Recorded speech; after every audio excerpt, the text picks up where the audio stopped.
Hello, hello, hello, my safety friends. How are you today? Gosh, this is something that I have not done in a very long time. I used to go live in my Facebook page like every single week, and I did that for 2 years when the Safety Geek first started way back in 2019. And I had a very small audience at that time. And I was just like, this isn't working. It's very time consuming. And a friend of mine challenged me the other day and was like, "What if you went live every single day?" Because I kept getting these questions in and I would answer people's questions. So that is what I'm doing. So welcome. Welcome to my live stream. I hope it's working. I'm using the same live streaming service that I did a while ago, and I know that it worked back then. But if you can give me kind of a comment in the chat that just says, "Hey, I'm here." I do know that for some services, particularly Facebook, you do have to register for me to see your name. But if you can do that for me or even tell me where you're watching from, that would be amazing. So here's the plan, just so you know, moving forward. I am going to try to go live every single day. I don't know what time I will go live. It is whenever I could fit it in. I actually had a masterclass scheduled for right now and nobody registered for it for this time. So I know Mondays are tough. So I was like, hey, I'm not on the masterclass. I guess I'll go live right now. So I don't know what time I will be here, but I do plan on popping in live every day. I'm going to try it for 30 days. If you guys participate, if people are leaving comments, if it is working out, then maybe I will continue. The platform I'm using is pretty easy to use. It's really just finding the time. And I definitely don't have a lack of questions. So if you are on my email list, if you register for the Safety Geek newsletter, I sent an email this morning saying I was going to do this, or not this morning, I think it was like a couple hours ago. And I said, reply to this email with your questions. And I already have questions coming in. So that is awesome. So if you have any questions, you could pop them in the chat. I'm going to choose one question a day. And that is typically what we will be talking about, or it could be a comment or whatever I just feel like talking about every single day about what is going on in the world of safety. And I'm just going to give you an update of what's going on in the Safety Geek as well.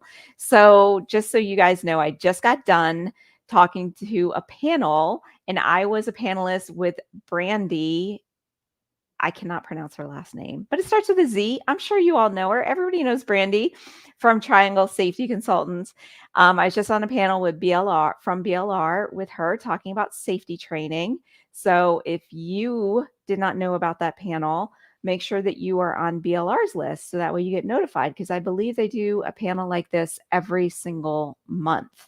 So it was a really fun one. We just talked about safety training and all the different aspects of safety training and answered people's questions. And it was really great. And it ties in really well with this live as well. So that's going on. I am also speaking at the ASSP conference in Denver in August. So if you're going to be there, make sure that you catch up with me then. I do also have a new masterclass out. So if you have not, let me put up the link here. If you have not taken it yet, it is all about the power of process and how you can become a safety influencer and build safety influencing into your systems and processes. So if you go to thesafetygeek.com/process, it'll take you to that registration page. And the last thing I want to do, I guess I should keep that up. Last thing I want to do before I get into today's question is just welcome our new Safety Management Academy student. I'm only going to do one student a day as well. So as they build up, you'll get your name in there eventually. So I want to welcome Jennifer to Safety Management Academy. We are so glad to have you inside the program. Jennifer did not say exactly what type of company she is working with, but she is in general industry and she's a safety coordinator looking to move up in her career. So we love to hear that. And I'm glad that we are part of her career journey. And Jennifer, if you're watching now or you're watching the replay, I look forward to seeing you in our next live Q&A session. So there we go. That is all of our housekeeping for the day. If you've been following me for a while, you know my background just continues to change. I've been silent on podcasts and YouTube and everything for probably the last 5 months because I've been in the process of selling my house. And I've moved into an apartment, and this is my new office in my apartment. So I'm loving it. I think it's got a nice little background. The window is probably not good for video, but we will deal with it. So let's see. I do see that we do have a couple of people in here for the first one. So yay! Welcome, Cody from Washington State. So thank you so much for being here, Cody. I truly appreciate it. Anybody else that is stalking, just make sure you say hi in the chat. I would love to hear from you. So the question that I wanted to address today was regarding when you're doing your career planning. And it's actually centered around Safety Management Academy. I was talking to somebody about joining Safety Management Academy, and they were like, look, I can't do it right now. I'm working towards my degree so I can get my CSP, which 100%, I'm a CSP, so I 100% agree that that should be in your plan. But what I wanted to talk about was the fact that that's a really big task. Like finishing up your degree, if you don't already have it, is a long task. It's going to take multiple years.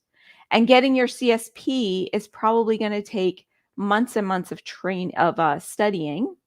So that way you can pass it. And depending upon what degree you get, you may have to take the ASP and then the CSP, right? So I definitely believe that going after your CSP is something that everybody should do, especially in the United States, because it is the gold standard. And as you're looking to move up in your career, you're going to end up hitting a roadblock eventually. I do know that we are a unicorn profession, that we are one of the professions that you can make a six-figure income without a college degree, without the CSP. But there comes a point in your career that your competition has all of those things. So then it makes it harder for you to stand out. So that's where I think it is something you should go for. But you don't want to go for it at risk of not learning how to do your job well. So the reason why we are a unicorn profession and the reason why you can get up into the six-figure range is because your results earn you higher positions. Your results and the things that you do. So you have to get really, really good at your job, and you have to build up a track record of braggable results. So that way you can move up in your position. And don't think linearly. Don't think in a line. Okay. Don't think like you're just going to stay at this one company and you're going to work your way up forever. So let me pause here. So I want to welcome Michael. So thank you for popping in. I see you. He is in Omaha, which strangely enough, I'm in conversation to go speak in Omaha soon. And Jesus, welcome. Welcome. Thank you. Keep in mind all the required training for a recertification process. Yes, that's a very good point, Jesus. But you do need to have those certifications eventually. So anyway, you need to build up that braggable track record of results. So what happens is people get into this career and they're like, wow, this is amazing, and I should go for my CSP. But they put off building up that track record and learning the skills they need to learn in order to do the degree. So what I recommend people do is that you make a plan to get your degree. Maybe it's one class a semester. I wouldn't do more than 2 a semester. And then once you get the degree, then yeah, you're going to take 3 to 6 months and you're going to study for your exams and then take the exam. The thing about the CSP and the ASP is that you need to have several years experience before you can even sit for the exam. So while you are building up those years of experience, while you are finishing up your degree, your focus, I would say 80% of your focus, your education focus, should be on learning how to do the job well and building up that track record of braggable results. And that could mean attending webinars where you learn new skills. It could mean taking other certification courses that don't take years and years to accept. So it could be becoming a certified first aid trainer, or certified crane trainer, or forklift operator, whatever it is, right? All the different certifications that are out there that are relevant to the industry that you're going to work in. And obviously it could also mean taking Safety Management Academy, because I am not against a shameless plug for my own program, teaching you how to do the job effectively, efficiently, and building that braggable track record of results. So one of the things that I stated in the BLR panel just now was that somebody was asking about what percentage should go towards safety development. And in my mind, I'm like, 5% of your salary should be put aside for continuing education. So that way you can take that and you can put it towards that webinar that came across your email that looked amazing, but you know that your boss won't pay for it. And yeah, it's $89 but it's from a reputable company and you really want to learn that skill, then learn that skill. Or maybe you want to take a class on leadership or communication or negotiation. These are all soft skills that we all need to learn. Or maybe you want to work with a career coach and start building up that career plan. That comes out of that little budget that you're setting aside from your salary. And I know that's difficult. I know it's really hard for people to put aside money for their own continuing education because what happens is that safety is not seen as a profession until all of a sudden it is, right? Like you got into it, it got dumped into your lap. You're not seeing it as this profession. But when you compare it to a CFO, a human resources person, they all needed to be trained as well. They all need to have those continuing education training too. So you are now in a profession that requires continuing education to maintain it. Otherwise, you're just going to be stuck at the lower salary and always feeling the pushback from management. And this is how people get burnout. So always make a plan to up your skills and up your skill set, where you examine yourself and you go, okay, what skills do I need to learn? And then let me invest in myself for those skills. And the reason why I am so passionate about this is that I have been where a lot of people are. My mindset when I first started in safety was that if my boss was not going to pay for it, I was not going. My boss didn't pay for it, I wasn't going that class. If that my boss didn't pay for it, I wasn't taking that class. I loved all those webinars that came across in my email, but I'm not doing it because my boss won't pay for it. They want me to learn it, they need to pay for it.